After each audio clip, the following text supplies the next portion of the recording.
Hi, welcome to another episode of Innovation and Insights. This is your host Hemang. Today I have a wonderful friend with me, Aniket Rai. Aniket, I can best describe as a problem solver. He loves to fight fires and is very good at it. But most importantly, the topic for today's discussion and an area of Aniket's passion is reading and how we can become better readers over time. True. So Aniket, thanks so much for joining me here. Thank you, Hemang, for having me here, giving me the opportunity to come and speak about something I'm crazy and passionate about. I can't help but notice that that sign at the back of your wall which says "Slow down and read a book." Where did your passion come from? And of course, no one can miss the books you have on your very nice looking shelf.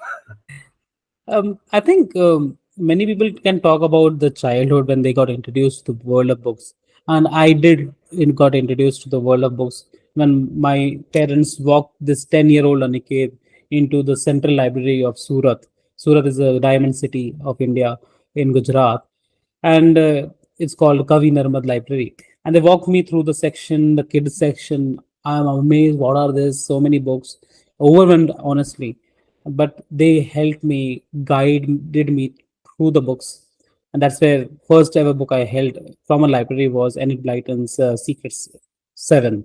Yeah, Secret Seven, Yeah, and then I never looked back. But the craziness or the passion that I have today for books comes not of that childhood story, but about this time when I lost connection with books. So many people talk about books as they're reading as a habit, who never lost that habit. When you lose something that you have acquired through childhood, only then you realize what have I really lost. And many of the times, that pain of having lost something that you once dearly loved works the other way around. You may think that it should motivate someone to get back to it. But the truth is, it annoys you, it frustrates you, and actually takes you further and further away.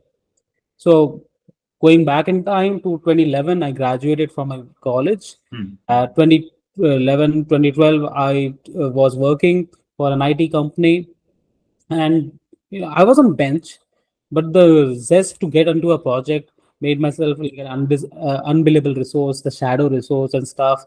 Going to the office at 7:40 in the morning, taking two like one chagada, going to the bus takes another 1 hour, 15 to 20 minutes. Going to the office, spending time there, trying to get into a project and trying to all of this, coming back home at 9 in the night, going to a gym as and all stuff. In all of this, within a year, I lost my habit of reading. And I can look back at my life, and I don't write about this yet, but there is a lot of series of posts coming in where I talk about the wasted decade of my 20s. And one of the huge reason why I wasted my 20s, some of it in my college days, and some most of it in my professional life, is because I had lost the habit of reading books. Well, when there was no books, there was just going from one post to the another goal post to the another goal post. You are in your early 20s, you are earning money, even if it is peanuts. You think of yourself as the king of the world. True. You start acquiring material things, or at least aspiring for material things. You hang out with friends who a decade later you realize you don't even talk for years with them, and those are the people I spend so much hours. uh, Friday night parties, Saturday morning movies, Saturday night parties, and Sunday getting, trying to get less hungover, and then Monday the whole routine would go all the way till Friday. Month end would come, barely any peanuts amount of money, but we would still spend it all out.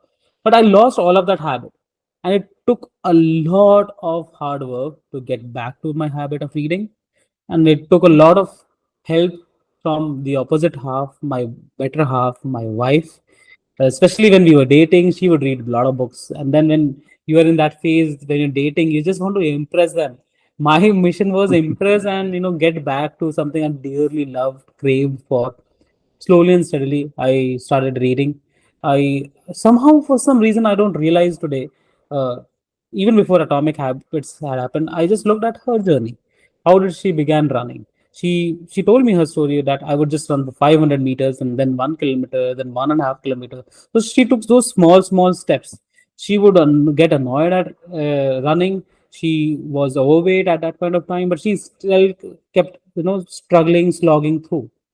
So I said, if her story is so inspiring, can I do the same with at least books? And I also took up running along with the same time. So being in the dating phase, so and that is where there was breakthrough moments after another.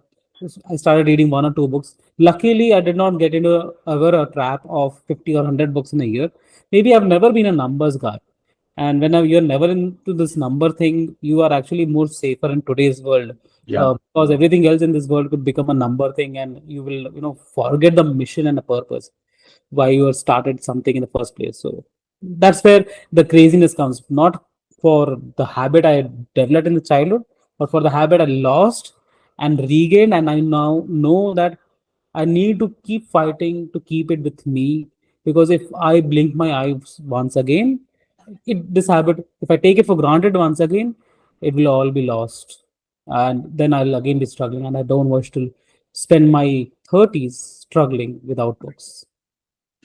Wow, that's such a powerful and I would say a sine wave kind of a journey. But I hope that you never go down the dip of the wave, and from now on that reading journey continues. I've always been a reader, like ever since I remember, and Mm, like my introduction to reading was through a local library in mm, Mumbai, mm, and I never left the habit of reading. For me, it was more like a comfort thing, where mm, before going to bed, I had to read something, mm. and then only I would catch sleep.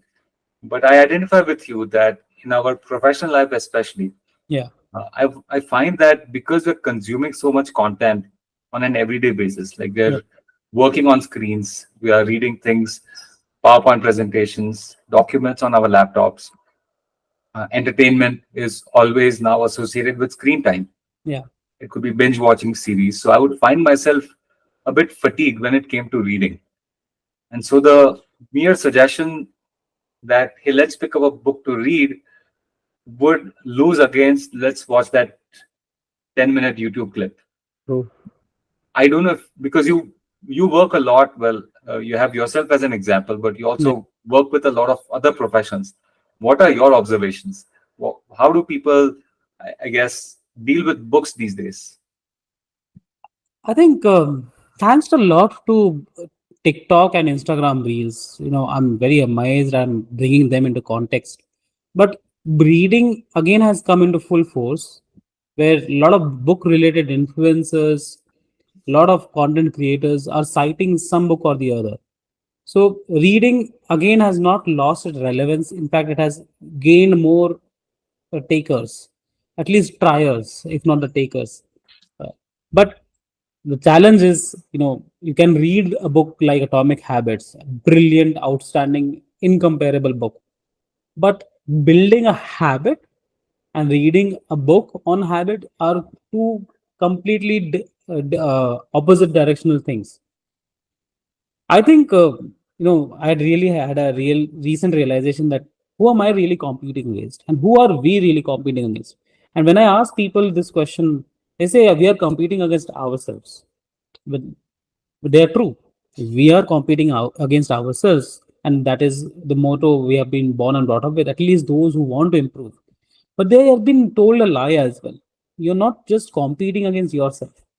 You're competing against Netflix. You're competing against Instagram. You're competing against Indian Premier League, which wants to serve you mindless entertainment matches.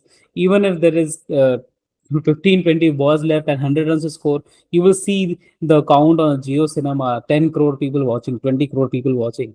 Like it is not an easy battle to even consider fighting, let alone win. So I think one of the things people need to realize is I am not competing against just myself. I am competing against Netflix and social media. I'm competing against the entire workload, deliverables. I'm also competing against friends who don't consider reading as cool. They consider hanging out as cool. And that is cool though, but everyone each to their own. The moment you think that you're competing against many factors here, that's where you give a better try, because now it's not just one thing that you're competing against, that is yourself. You have the bigger battle at play, And when you increase the scope of the battle, you do you give a better try. And all this world needs when it comes to building habits is an honest, utmost truthful try. Even if you are honest to yourself, you say I'm failing today, you still will succeed. But if you just say, nah, I didn't, this habit is not for me. Reading is for boring people, writing is for boring people, gym workout is only for rich people, then you will not build any habit because you just chose an uh, convenient path which was just not true. You said it's not for me. No, but there is something which I think you touched upon this before. When you look at, say, the example of social media and what people are flaunting, if you come across readers on social media, they are the ones who put out a book list that they read at the end of December. Yeah. Like Mm. they'll have a picture of themselves against a pile of books. They're like, Mm. I read 50 books in a year, Mm. some more, some less. So if I am looking at social media and saying that, Mm. okay, well, I need to follow this person's habit because that's Yeah. a good habit. They're advancing intellectually. Let me pick that up. But then my benchmark is not one book. My Mm. benchmark is 50 books, which means Yeah. one book a week.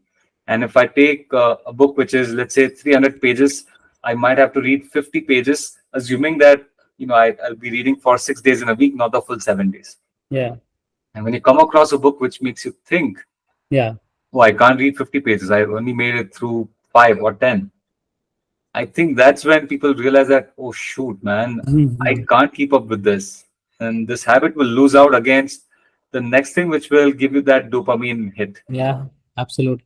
I think, and this could land me in hot waters, but many of the readers in this world are to be partly blamed for not everyone else taking up books and reading. Because, as you said, uh, when you send out how many books I read in this last year, many of these people who are putting this list out have more than 30, 50, or even 100 books. There is one amazing creator I follow and respect. He talks about his program 100 books in a year. He religiously does all of it. So many people just say, what, why do I have to read books? I can just read book summaries. So book summary apps tell you the same concept. Why do you have to read books when you can just read a book summary in 15 minutes? So many book summary apps in the world are popular. In India, a book summary app called Booklet is also very popular. Amrut Deshmukh is the guy who's built it. And he has amazing TED Talks. He's an amazing mission itself. But uh, again, readers need to be cognizant of that. Yeah, you can send these lists out. Even you can send those reading tips out that you read this 10-15 minutes in a day. All the tips will and is true, but at the end of the day, people need one more edge to build a habit, which is a small close knit community, group, accountability group in particular, where accountability is not with friends, because then friends will become friends. They will not be harsh on you when you need a kick up your back, but you need someone who can give you that small nudge, small tipping point, and some small kind of a brushing, not the thrashing, just a little brushing, to keep you on the path. And this is what most of the trainers do. That is why when someone really joins a personal training program in a gym by paying even more 5-10K extra, they're more likely to succeed, because now they are with a group of 5-10 more trainees who are now being trained. So first week you will come for the trainer. Next week you'll come with the friends you made in that small group. So you're going to bring them along. That's why you don't sign up for a 5,000 rupee gym. You sign up for a 15,000 rupee gym, where 10,000 is the add-on you give to people, the gym trainers. And you can do a lot of examples like that. Gym is the best example. So readers of the world need to be cognizant that you're just not giving them a tip, because that won't be the tipping point for them. Just be a little cognizant. I'm not saying that they are to be blamed. I am also to be blamed. If I just put a post out of with my bookshelf, it is guaranteed to get a lot of likes and responses, but I need to be giving a caveat that many of the books are not read here. And that is why I made a post yesterday that I'm also into this bad habit of buying so many books than I could ever read. And I'm a part of that club because I am a compulsive book buyer. I've gotten better at it, however, which is I'm like, okay, if I'm buying a book, I need to read it, and I can only buy a new book if I complete the previous one. I can't say I'm successful all the time, but more or less, I'm much better than where I was before. Yeah, I am also I've created a hack for myself, which is all the reward points I get from the company for doing good work. So you can give thank you points and some points in my organization. So when that point crosses a threshold, I convert it into Amazon gift card, and I'm only going to buy a book with an Amazon gift card. And that is partly solving a problem for me where I'm now knowing that I'm not going to get recognized so often, so I need to use this point balance judiciously and wisely. And the second rule would be, and this is something I'm beginning to do, is give out books that you now want to replace with. If you have not read this book for last 2 3 years, this book is the destiny of this book is not in your hands anymore, because if it was, you would have already read it. Give it to someone who actually needs this book. Put it out there on social media. Anyone needs this book, just pay the shipping cost and you just trade off the book with them. Make, be the change maker, and to clear down your own space. So you'll see some posts come on that. I've Many years ago, when I was trying to be active on Instagram, I had bought Atomic Habits, I bought Think Again, and now I have fresh sealed copies of 8 9 books each of it. And I've been waiting now. How do I really do a giveaway? So today I crossed 5,000 LinkedIn followers. So 2 3 days from now, obviously, once that 5,000 has become more now in number, I will do a giveaway post that, hey, I have these books. These books are worth reading. You are going to benefit from it, and I'm going to give you a guided reading program of this book. So not just give away the book, the guided reading program of Atomic Habits and Think Again. Just the comment on the post. So now I'm doing this giveaway as well, and my wife will be very very happy that that bed where I've put in a lot of books so that I could make space on this bookshelf is getting emptier. Those are two wonderful tips, and as a rule in our home also, because my wife also likes to read. I have two boys who are also getting into the habits of reading books. But then there's also this aspect of sometimes book hoarding, Yeah. which is, yeah, I want to have these books, but I can't part with them. So at least we made a rule that, okay, we can only get books if we have this rotation system. Either we give it away to friends, and actually we have a wonderful bookshop in Bangalore. Next time you're here, I'll take you there, where they also buy the books from you You're and they talking give you about some. It's called Blossoms. yeah, talking about Blossoms. Yeah, I think next time when I come to Bangalore, I'll come with a full suitcase to give away at Blossoms. It's So we just did that. We just took one carton of books yeah. between me, my kids, my wife, and you exchange it for some money, because I've tried giving away books where I live, but Hmm. I guess the Doesn't reality is no one comes to collect them, yeah. and so the books end up sitting, and then procrastination sets in. Yeah. This way, I know that they're only going to take books which they can put in rotation, and then whatever we get from there. Thankfully, I was able to stop myself from buying a new book, Hmm. but my boys, they deserve a couple of new editions in their summer vacation. Yeah. So they got it, and they are making good progress on that. So this concept actually comes from Creative Act by Rick Rubin's book. Wonderful book of 2023. I think one of the best books of 2023. Every creator, everyone who's creative needs to read that book, should read that book. And in the book, it says idea whose time has come would not wait for the ideator to Hmm. complete it. If you, as an ideator who has got this idea, cannot take that idea to its fulfillment, that idea will move on to someone else who is better ready, better placed to complete it. And this is what happens in the entire innovation field as well. You, we are all humans. We are not unique creatures. You and I could be unique, but you and I could have the same idea at the same time. But a lot of differentiation will come in where you stand in life and the entire industry, and where I stand. And that is where the idea will either meet its justice, or flew away to the right person. And that's where, if you think of it, when Facebook came around, there were so many other competitors coming in. In fact, I keep forgetting the two brothers, their surname Winklevoss brothers, I think, Yeah. who had that real good idea, but that idea flew away from their mind, the mind of Mark Zuckerberg. whatever settlement and $1 billion suit and whatever happened, yeah, it's now history. Their Winklevoss brothers did good with the Bitcoin and the crypto arena, but Facebook is always credited to Mark Zuckerberg. So idea will always move on. So the book should also do that. If you have not read the book, pass it on to someone worthy, deserving of it. Who, even if they don't read them, it also pass it on to someone else, and it will eventually land the right reader. Again, I love the way you frame that the idea or the book finds itself in the hands of the worthy suitor. I love that, Aniket.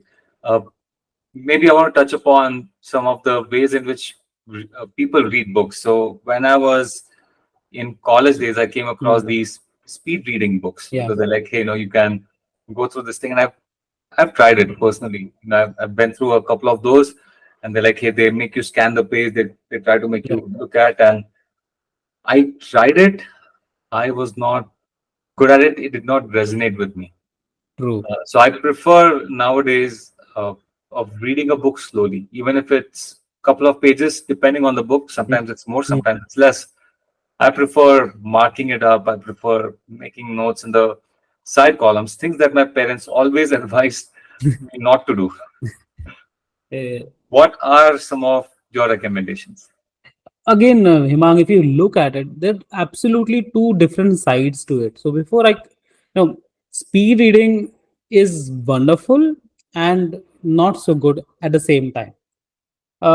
People who are, you know, merchants of speed reading, if I have to use that phrase, who are selling speed reading courses, programs, they are actually doing more harm to the entire community. And the problem is not the merchants. Actually, people now think the only way they can finish all this pile of books in their life is with speed reading, and then they end up signing up for something they should not, because at the end of the day, speed reading is only for people who actually are in the momentum of taking that speed. If you are, in if you remember the concept of inertia, object at rest will continue to remain at rest. If you don't have a habit of reading, suddenly you would, someone is coming and pushing you to speed reading, but you are at just state of rest. So it will only cause unrest in your mind if you even try. I love the concept and thought process behind speed reading. And the analogy I can give you is, imagine yourself driving. I know you're based out of Bangalore, so most of the time there's traffic. So you're gonna move slowly. But when there's no traffic, you're going to move at a good, decent speed. Um, Now you've gone past out of Bangalore, and now you're in a very nice route. You're perhaps going towards Ooty or Kodaikanal. When the scenic view is very nice, you would rather want to go slowly. But if this familiar route, it's an expressway, you would go at a very nice speed because you're familiar with this road, or it's an expressway, straightforward. I use the same analogy for reading books. If I've read books on the same topic, say I've read many books on productivity, many books on time management, I know the larger knowledge around this subject. I will speed myself through those books until I really find a very nice portion, that scenic part of the book where author is giving something new, something like a breakthrough, something unique, something interesting. Then I will slow myself down, gather it in, soak it all in, and then when everything becomes familiar, speed myself through it. So that is the analogy I use even my daily reading as well. If something is very familiar to me, I would go speed past it. Otherwise, I would just slow down. The one book which really stopped in my tracks was Outlive, a very, very dense book. It talks about four horsemen diseases: cardiovascular and diabetes, and other two as well. I'm not able to recall, and I just could not go past that book in a focused manner. So I stopped it where I know I can pick it up from part three of it as well. But you stopped me literally. Every line felt like I need to go and do a research. So you decide your speed, but don't get into the speed reading for the heck of it. There are a few basic techniques I teach my people in the Readers Club as well. Two very basic techniques of not subvocalizing and trying to use eye movement, using a very very simple thing like a pen as a marker. You're not underlining, but you're pacing the marker, and your eyes will follow the marker. So if you're normally reading like this, If you slightly do it 1.2x, your eyes will go through the same portion at a faster speed.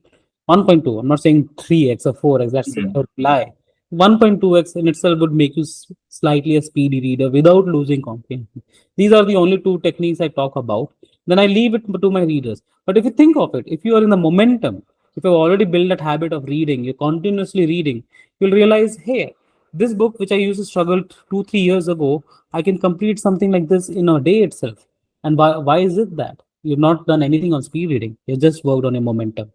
So two sides of the coin. I would say if someone who's listening this wants to finish all the pile of books by using speed reading, I would say work on this momentum, get momentum. And once you have a momentum of reading where you're reading every day for 10 15 minutes, then you're ready to take more concept of speed reading. Maybe then you can sign up and then you can actually benefit from the speed reading merchants. Nice. And what do you do about highlights? Because I find myself highlighting a lot these days in online books, such Mhm. as the Kindle app. It's a bit Mm, easy because you can mm, export your highlights. yeah. But what about offline books? I used to do a lot of Kindle reading, and I would get so many highlights there, export it. The highlight for I think Atomic Habits went into 80 or 90 pages, and I never went through those 80 90 pages of PDF highlights, and that made me think, what have I really done? Uh, but the analogy again, I am a big sucker for analogies. It's like biryani, you layer your entire biryani, which makes it such a popular rice dish. You can talk about jeera rice, you can have plain rice, but there is an entire whole whole league behind biryani. Every place has its own special famous star biryanis and stuff. But reading and highlighting can be done in layers. So first layer is you're reading, you're not highlighting. So throw away that highlighter. If you have the highlighter in your hand, you will not read for reading sake. You will read for highlighting sake. Have a pen or a pencil. If you have a lot of OCD, go for a pen and conquer that OCD. That why am I using a pen on my book? This is your copy of a book. Personalize it. If you really love this book, you want to gift it to your friend or a family member, get them a new one. Support the author and use that pen. And with a pen in your hand, you will naturally be forced to highlight only certain portions. And now, because highlighter will come into second layer, you take the side margins of the book and over there use some annotations. You could create your own stars via, or you can give like, you can use a heart. Okay, if you're the emojis guy, or what I have a star framework, so I use STAR.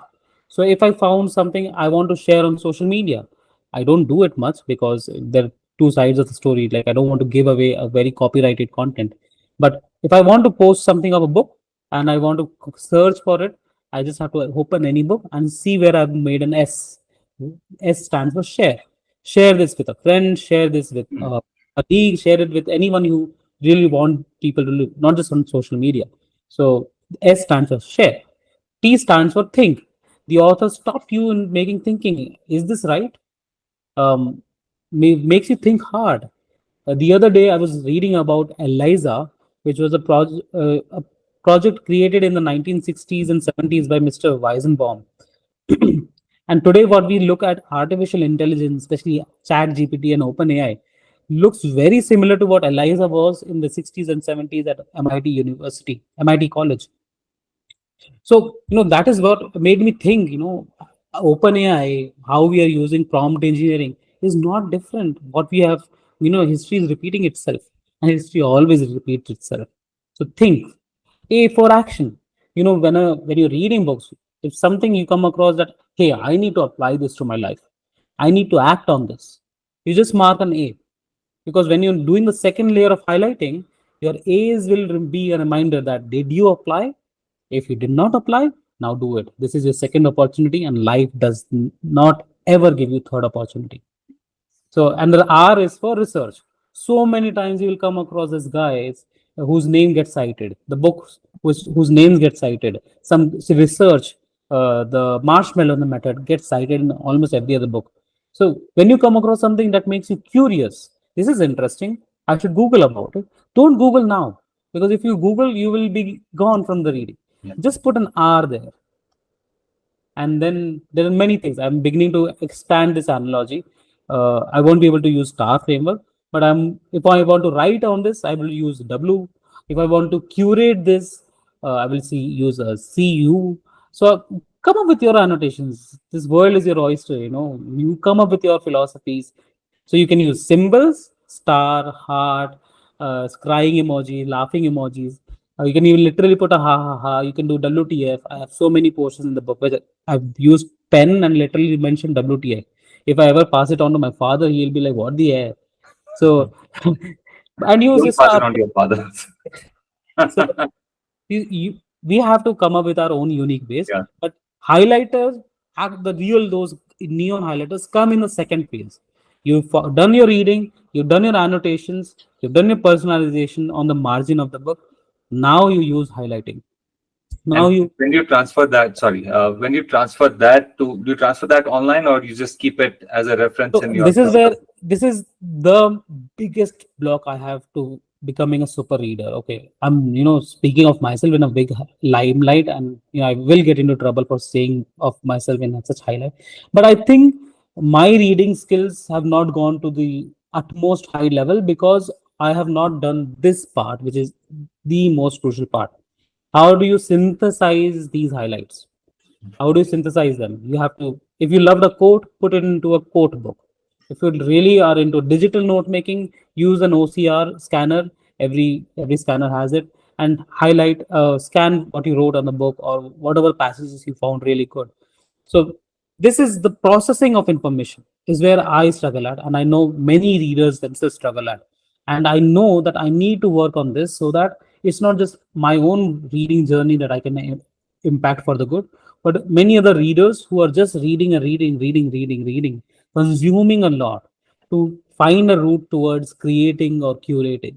So the link between creating and curating comes from synthesizing and processing. So I'm coming back into Readers Club 2.0, sharing this as a personal mission to be able to make notes. So I did an onboarding session this previous weekend, and I told them that I suck at making notes. I suck at harnessing this information for future utilization. And I won't be able to teach you much because I am also in the learning mode. But I will get trainers and people who I know are good note makers, and they will come and train you on what is it that works for them, so that while they learn from them, I also learn and apply it. So perhaps a year from now, if we are back at a podcast, I can actually just talk about note making itself because I that is would love to. Yeah, I would love to dive on that. But Aniket, what is this Readers Club? I know you posted a lot, and knowing you, I know a bit about it, but let me assume I don't know anything. But what is the Readers Club? How does one join it? And oh, what does one experience through it? the name is a little misnomer because the moment you think of a club, you think of people, having books all together open and all talking about the books. But think of Readers Club as a reading college, a college where you are going to learn about reading, uh, build a habit of reading, read books, same book, but at your own pace, but discussing the same book on a real time basis with other fellow readers rather than waiting for end of the book club meetings. So a lot of time people think of it as just a book club, but it is not. It is more than that. It is a community. It is a group of people building habits, and once they have built their habits, they are reading books in a guided reading program format. So I'm still in this phase where I'm actually settling it down, but largely it's about helping people get back to their reading habits, be able to be that former self of them, or become someone who never had a habit of reading, but always craved and desired that I wish I could have been a reader. And that is where Readers Club is about. I ran it from 2019 to 2023, and I ran it as a cohort based course. I ran 24 cohorts, 255 readers. Then I stopped because I became a father and I needed to take a couple of steps back. Also, I realized cohort based model on its own does not work. So I spent a year. Now Readers Club 2.0 has been launched, and this is essentially a community which has cohort as a part of it. So people will join the community, they will sign up for the college, and now they will go to the respective lecture class that they have been assigned for. So that is a this college philosophy or idea has stuck with me very recently. So I'm thinking of more of myself as a readers college. I might even rebrand myself if it helps to solve the purpose. But that is largely what the Readers Club 2.0 is about. Aniket, that is such amazing thing to hear. I mean, I have fond memories of college, so I wish more people would join your Readers Club and Readers College. Uh, I think the key thing is you're changing how people consume books. It is not going through it for the sake of bragging. It is Hmm. going through it so that you can meaningfully take what you've read and apply it to your life, whether it's research, whether it's expanding upon for your own content, or even making a lot of research reports. Because whatever you just said Yeah. does not apply just to books which can be self-help or fiction or non-fiction. It could very well apply to reading large research reports, and we have to consume that Yeah. on an everyday basis. But the challenge always remains is how do you retain what's important? I think that's where we have a gap, and you're addressing that in a very beautiful way. I think just to address on this point of research reports, many people at the work life, they have to go through long emails. They have to go through those technical documents. They have to go through those implementation plans and test control reports. And I'm talking about just the IT side, but quality reports and PowerPoint presentations and spreadsheets that people have written so much that they should never have written on in the first place. But we read a lot at work, but we fail to really connect that if we read in our personal life, it helps in our professional life. And if we read a lot in a professional life, why don't you translate that same verb penchant for reading in the personal life? So we really create two multiple identities of our life when we are actually the same person.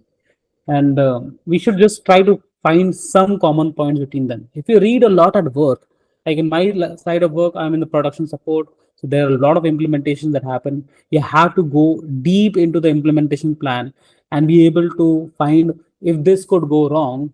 From the very implementation plan itself, has this been tested well? What are we trying to do? Because at the end of the day, I have to live prove when the implementation has been done, because I'm the production support guy. So I'm giving a very personal example, but it helps.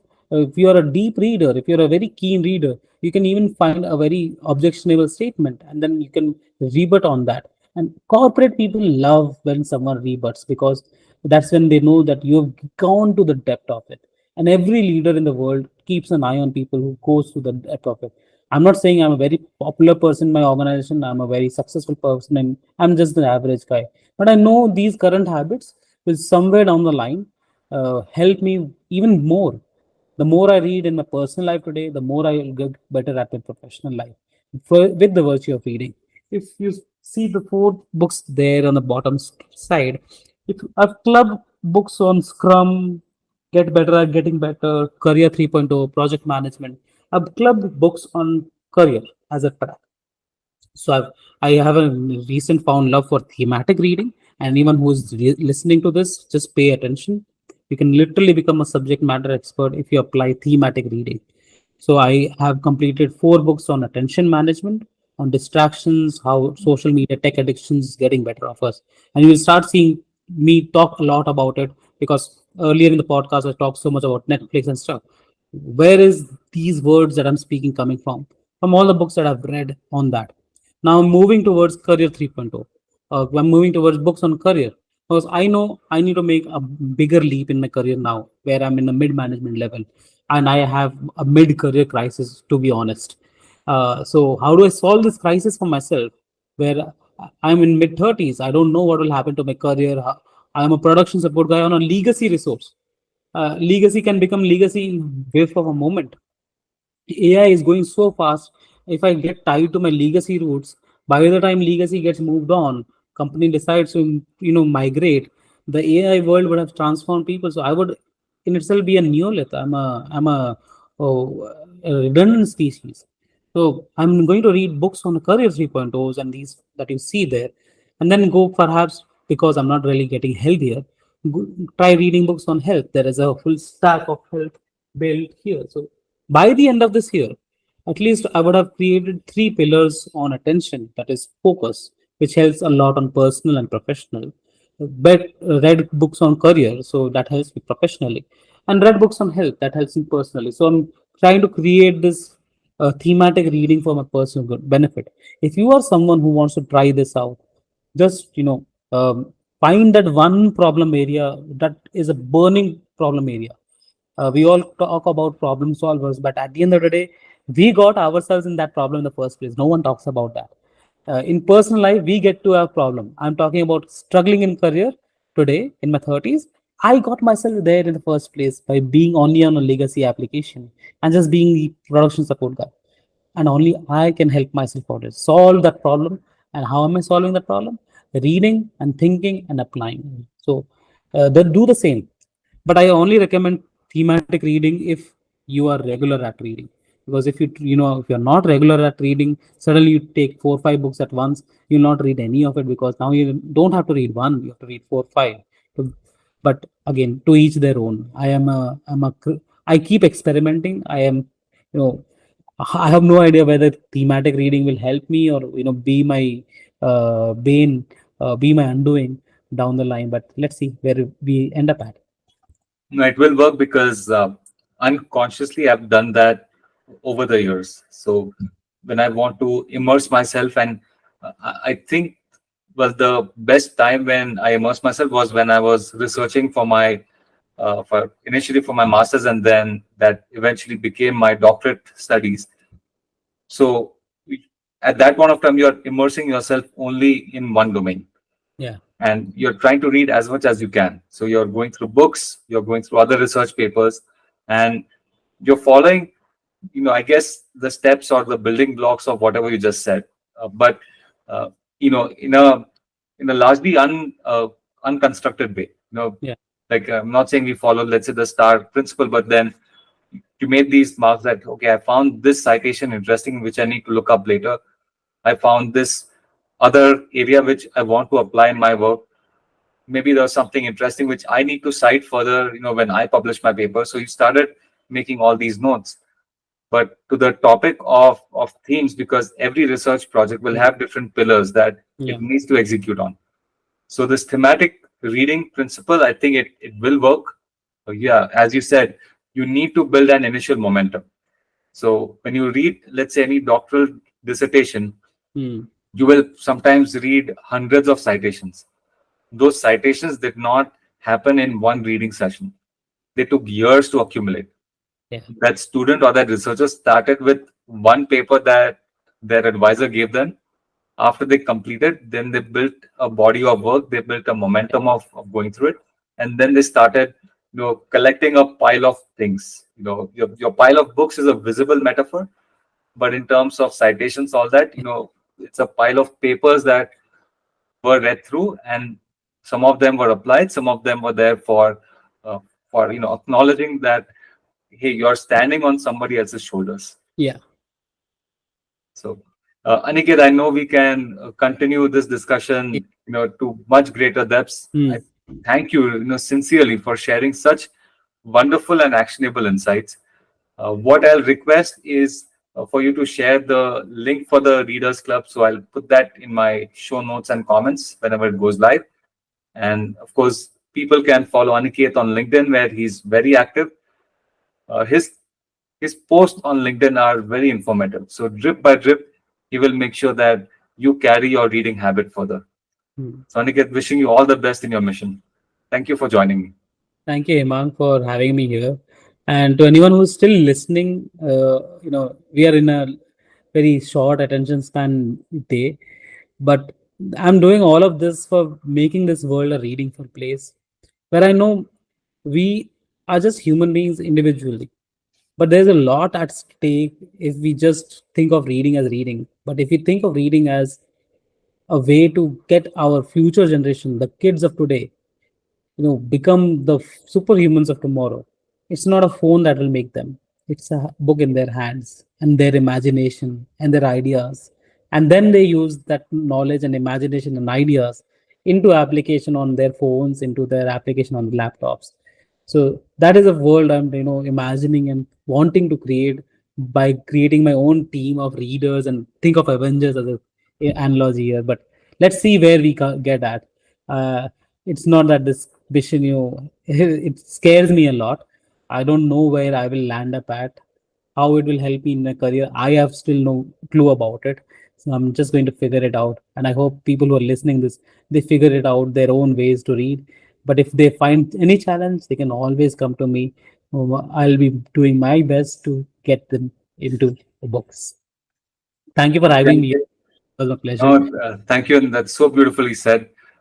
Pleasure having you, and I think we have a follow up after a year, depending on what we learn. Yes, note making. Done.